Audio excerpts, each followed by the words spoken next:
आज आपण बनवणार आहोत मटणाचा झणझणीत रस्सा। चला तर रेसिपी बघू। सर्वात अगोदर मटणाला हळद, मीठ आणि थोडीशी लसूण अद्रकची पेस्ट लावून थोड्या वेळासाठी ते साईडला काढून ठेवलं आहे।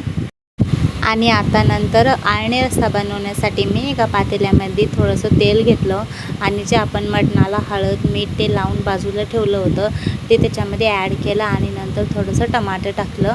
हे बघा, मटणाला मस्त त्याच्या अंगचं पाणी सुटलेलं आहे आणि ह्याच्यामध्ये पाणी गरम झालं ते पण याच्यामध्ये सोडून देते। अशाच पद्धतीने सगळी प्रोसेस करायची। तोपर्यंत मी येसूर मसाला बनवते।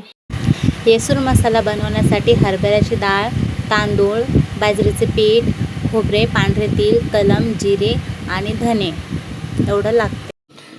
तांदूळ तुम्ही कोणताही वापरू शकता।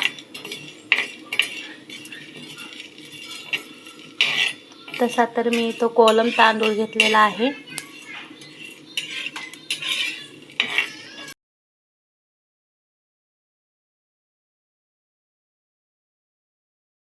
येसूर मसाल्याला लागणारे सगळे साहित्य मी भाजून घेतले आहेत। आता लसूण आणि अद्रक मी खलबत्त्यात वाटून घेणार आहे आणि इकडे येसूर मसाला वाटीमध्ये घेतला आणि ते पाण्यामध्ये टाकून मिक्स केला आहे।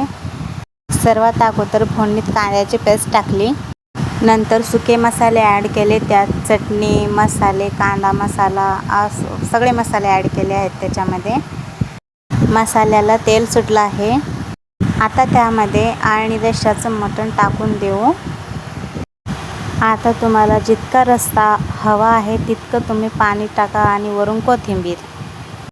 आता सर्वात शेवटी येसूर मसाला टाकून घेऊ भाजीमध्ये। भाजी झाली आहे बघा, भाजीला किती छान कलर आला आहे। चवीला पण खूप छान झाली आहे। तर मी इकडे जेवायला वाढून घेतलं आहे। रेसिपी कशी वाटली कमेंटमध्ये नक्की सांगा।